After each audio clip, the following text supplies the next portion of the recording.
বাংলাদেশের মানুষের বিবেক কি মরে গেছে, নাকি তাদের অচেতন বিবেকটা এখনো ঘুমিয়ে আছে? এই যে ছোট্ট 9 বছরের শিশু রামিসার সাথে যা ঘটে গেল, বাংলাদেশের মানুষ কি এখনো চুপ থাকবে?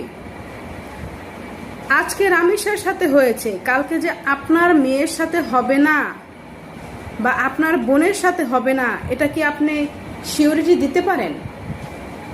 তাহলে কেন আপনি চুপ হয়ে আছেন? আপনার বিবেকটা কি মরে গেছে? আপনাদের বিবেক কি মরে গেছে?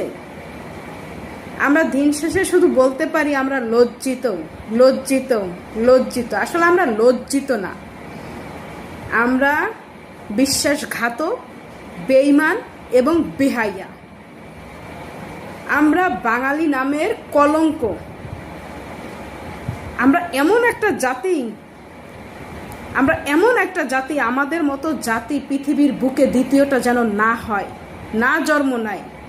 আর আমি বলবো আমার সৃষ্টিকর্তাকে, যে সৃষ্টিকর্তা, তুমি বাংলাদেশে কোনো মায়ের ঘরে মেয়ে দিও না। যেই মায়ের মেয়ের সাথে আজকে এই ঘটনাটা ঘটেছে, তার অবস্থা কেউ বুঝবে না।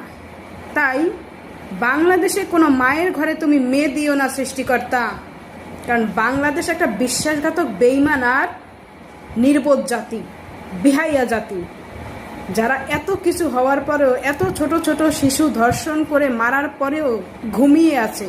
তাদের বিবেক পচে গেছে, মরে গেছে, আর কিচ্ছু বলতে চাই না।